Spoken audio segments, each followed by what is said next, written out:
Part 8. Hey TikTok. Okay, so we are on part 8. Okay.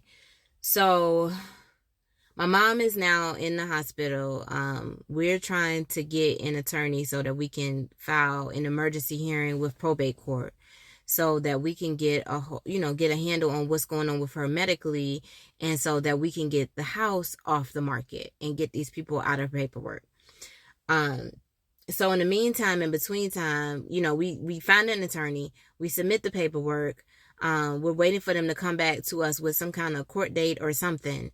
And we're going through this paperwork that Art has given us. And like I said, it had all of our family documents, all of my mom's important records. And we're actually at the apartment that the insurance company has given her due to the house being flooded. It just so happened that the next morning when we get up, we find a sliver of paper. So it looks like somebody tore up some paper.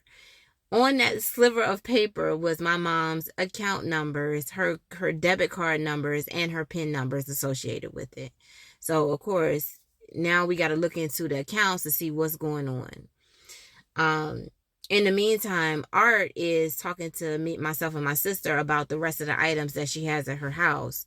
So my sister sets up a time to go over to Art's house and pick up the rest of her items, which includes her computer. She still has a car over there, her clothes, everything else.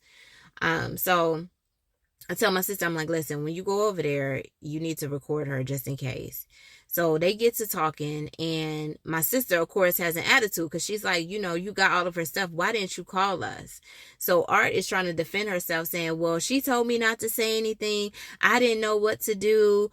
She told me not to say anything. I was trying to help her. So my sister's like, no, you should have called us.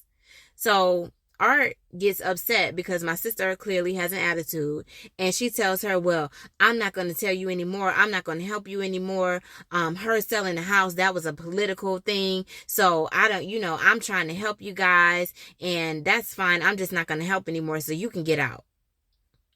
Okay. So then she sends us a message saying, hey, the bookkeeper says that your mom was telling her that she was going to sell her Lexus for $1 so that she can give it to her granddaughter. So is that okay with you? No, ma'am. No, ma'am.